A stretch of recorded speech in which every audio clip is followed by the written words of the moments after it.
Now, 2 weeks of relentless bombardment have turned West Asia into a furnace, and now Iran is firing back with missiles built to slip through America's shield. And behind the smoke, a bigger question is hanging in the air. Who helped Tehran find the weak spots in the air defense systems of the Americans? Take a look.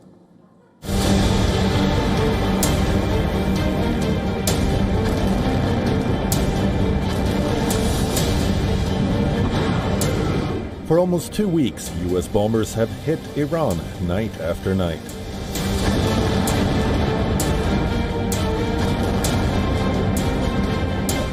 Coastal radar, air defense sites, missile depots hit again and again.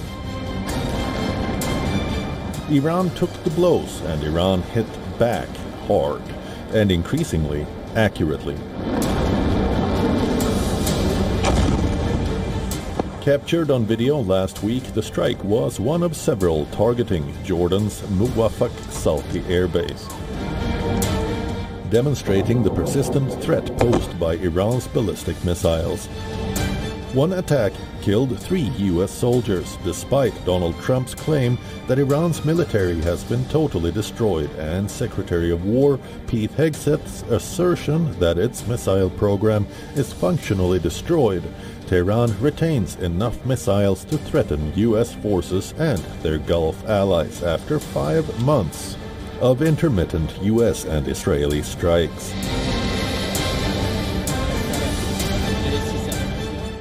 They have no military. They have no navy. They had 159 ships. Everyone's at the bottom of the sea.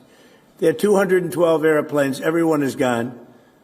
They have no radar. They have no anti-aircraft. They have no nothing. Other than they're mean and they're smart and they still have some capability. So why are there missiles left to hit Jordan and result in the loss of life of our brave men and women?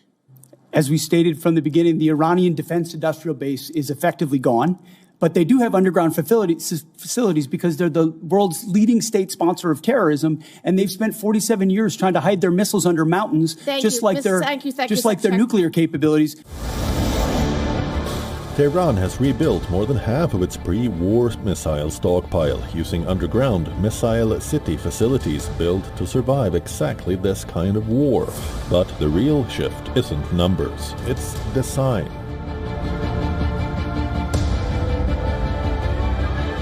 Iranian missiles are now flying faster and maneuvering mid-descent, according to U.S. officials cited by the Wall Street Journal. That single change makes them brutally hard to intercept. Iran has vowed that every American attack will be answered strongly.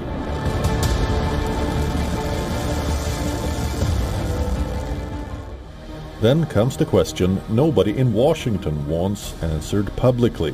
Reuters reports U.S. intelligence is now investigating whether Russia helped Iran hit 2 CIA facilities in the Gulf. A much bigger question. Where did Iran get the information? The satellite images show the damage done to critical American military facilities across the Gulf. If that is true, the war is no longer just Iran versus the US. It is a battlefield where hostile powers may be sharing methods, intelligence, and momentum. There is a reason. Tehran looks emboldened. Iranian commanders have seen American systems tested, strained, and at times beaten. There are also questions. What objectives are being met from the continuous American bombardment? The Hormuz remains shut, there is no regime change, the ceasefire deal is in tatters, and every passing day, the toll for the Americans is rising. I think at this point, the U.S. has expended a significant amount of its munitions. It has expended a significant amount of its air defense capabilities, as has many of its regional allies and partners. And at this point, I don't think the Iranian regime places a lot of credibility in the sustainment of these strikes. And I don't see that, given all they've been through thus far, I don't see them changing their attitude here in the near term based on some changes in targeting, particularly since they've demonstrated a willingness and capability to strike back at similar targets throughout the region. That does not mean the shield is gone. It means the shield has cracks, and Iran is driving a missile through them. The toll is savage. The war bill is growing. The destruction is measurable, seen in these satellite images shared by Iran, but the strategic message is even louder. Iran is refusing to kneel. It is learning in real time, and the next strike may be even harder to stop.